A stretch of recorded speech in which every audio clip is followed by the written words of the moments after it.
Namah Shivaya, and welcome everyone. Today we're going to journey way beyond just charts and predictions. We're going right to the very heart of Jyotish. We're talking about the concept of time itself. And look, this isn't just another technique to add to your toolbox. This is the foundation, the bedrock that everything else we do is built upon. So let's dive in. So let's start with a core principle, something that's really going to define your entire practice. You see, most people, they see time as a straight line. But as a Jyotishi, you have to see it for what it truly is, a great repeating wheel. Creation, destruction, and then rebirth. Honestly, grasping this fundamental cycle is what separates a mere fortune teller from a true wise guide. So our journey is to understand this great ocean of time, what we call Kaal. Because true sight, real wisdom only comes when you can actually read the cosmic clock that you're working with.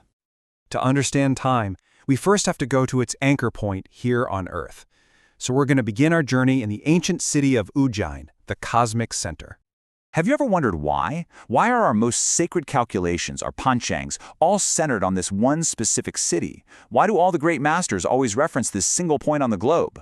Well, it's not an accident. It is pure cosmic design. And this is where it gets really amazing.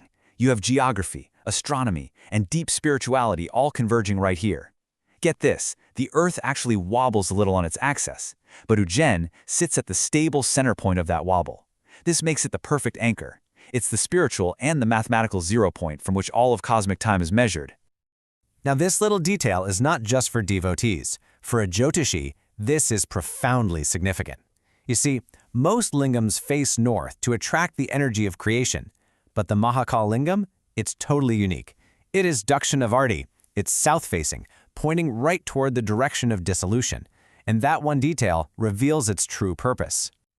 So, the crucial point is this. While other temples help you acquire energy, Mahakaal helps you reset. It's the force that literally swallows time.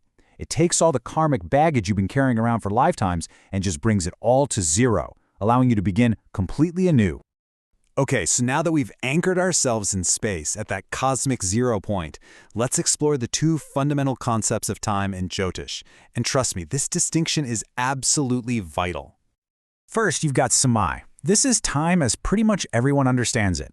It comes from the root word sama, which means equal. You know, it's the tick-tock of the clock. It's that straight river flowing in one direction, measured out in equal little units. But then there's Kaal. And Kaal is something else entirely. It's not a river. It's that cosmic wheel. It's the divine intelligence that ensures everything unfolds in its proper sequence.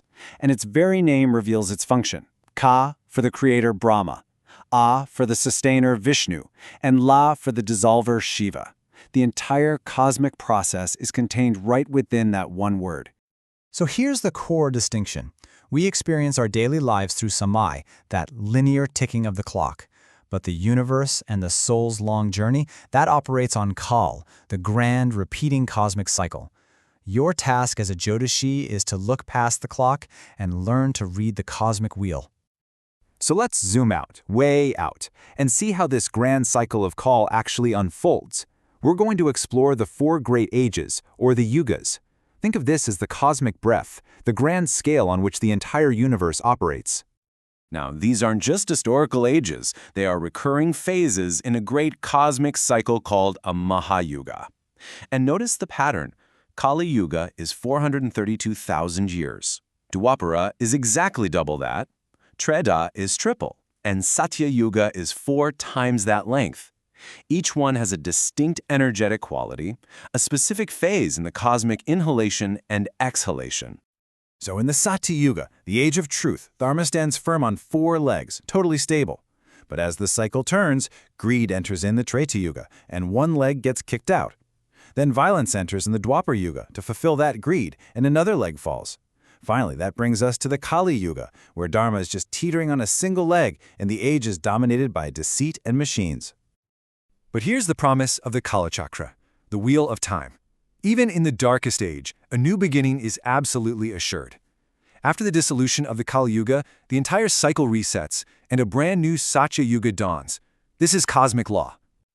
So, as students, as future practitioners, Why is understanding this cosmic clock so absolutely vital to your work? What is your true purpose in this grand design?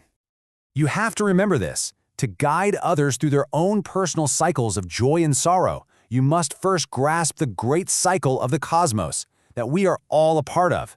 Without this perspective, your predictions are just hollow. Beyond all the techniques, all the calculations, your primary responsibility as a Jyotishi really just comes down to one single, powerful thing. This is your ultimate goal. Not to scare people, not to impress them with your knowledge, but to give them hope. To be able to show someone where they are in their own personal cycle and give them the light and the guidance to navigate it with real strength. You see, this knowledge transforms you. You stop being a mere predictor of events, and you become a beacon of understanding. When you can genuinely explain that someone's suffering, their hardship, is just a temporary phase in a much larger, meaningful cycle, you give them the greatest gift of all, perspective. So I'm going to leave you with this question. Now that you've seen the map of cosmic time, how will you learn to apply it to navigate your own life? Because the journey of Jyotish is ultimately always a journey inward. Meditate on this. Om Namah Shivaya.